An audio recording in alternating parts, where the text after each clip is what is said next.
पाठशाला के 15वें दिन में आज हम सब उपस्थित हैं।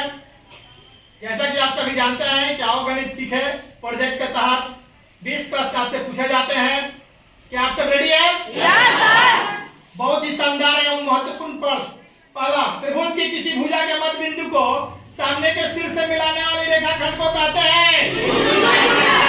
वेरी गुड, त्रिभुज की माध्यिका, दैट मींस की मीडियन ऑफ ट्रायंगल। दूसरा प्रश्न, किसी त्रिभुज के तीनों भुजाओं के लंब समद्विभाजक एक दूसरे को जिस बिंदु पर प्रतिच्छेद करते हैं कहलाता है? वेरी गुड, बहुत ही शानदार बोर्ड मॉडल प्रश्न है यह। इंग्लिश में इसको सर्कम सेंटर कहते हैं, हिंदी में इसे परिकेंद्र कहते हैं। तीसरा प्रश्न, त्रिभुज के किसी शीर्ष से सम्मुख भुजा पर डाला गया लंब कहलाता है? वेरी गुड, शीर्ष लंब, इंग्लिश में एटीट्यूड कहते हैं। चौथा प्रश्न, किसी त्रिभुज के तीनों लंबों के मिलान बिंदु को कहा जाता है? वेरी गुड, यह भी शानदार प्रश्न है, इंग्लिश में इसे ऑर्थो सेंटर कहते हैं। पांचवा प्रश्न, किसी त्रिभुज के अंतःकोणों के समद्विभाजक एक दूसरे को जिस बिंदु पर प्रतिच्छेद करते हैं कहलाता है? वेरी गुड, अंतःकेंद्र, इंग्लिश में इन सेंटर कहते हैं। छठा प्रश्न, समचतुर्भुज का क्षेत्रफल होता है? वेरी गुड, समचतुर्भुज को इंग्लिश में रंबस कहते हैं और रंबस का क्षेत्रफल जो होता है 1/2 गुना विकर्णों का गुणनफल। आई मीन 1/2 गुना पहला विकर्ण गुना दूसरा विकर्ण, जिसे हम लोग संक्षेप में कहते हैं 1/2 गुना d1 into d2। सातवां प्रश्न, 2 या 2 से अधिक वैसे वृत्त जिनके केंद्र एक ही हो कहलाते हैं? वेरी गुड, संकेंद्रीय वृत्त, इंग्लिश में कॉन्सेंट्रिक सर्किल कहते हैं। आप जानते हैं कि इस प्रकार के वृत्त के केंद्र समान होते हैं परंतु त्रिज्याएं भिन्न भिन्न होती। आठवां प्रश्न, जिस मूल्य पर कोई वस्तु खरीदी जाती है उसे उस वस्तु का कहते हैं? वेरी गुड, क्रय मूल्य, दैट मींस की कॉस्ट प्राइस, संक्षेप में इसे सीपी के नाम से जानते हैं। नौवां प्रश्न, जिस मूल्य पर कोई वस्तु बेची जाती है उसे उस वस्तु का कहते हैं?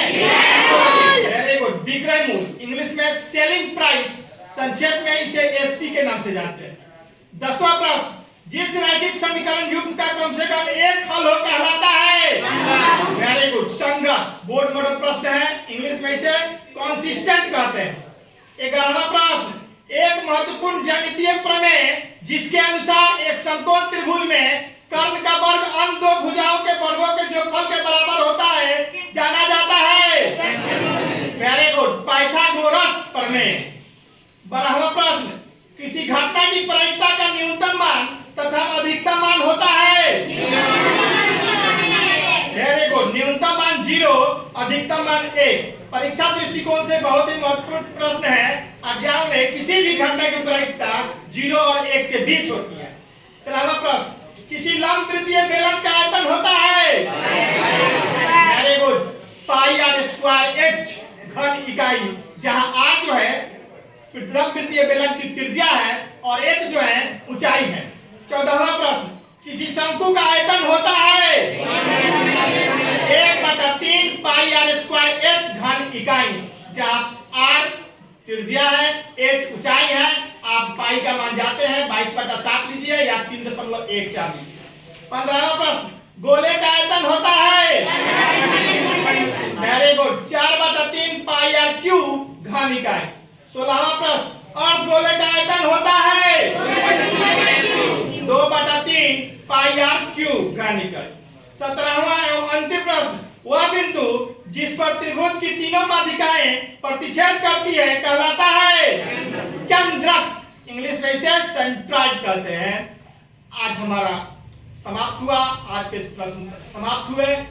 कल पुनः हम 3:15 बजे झोंगा की पाठशाला में उपस्थित होंगे। धन्यवाद।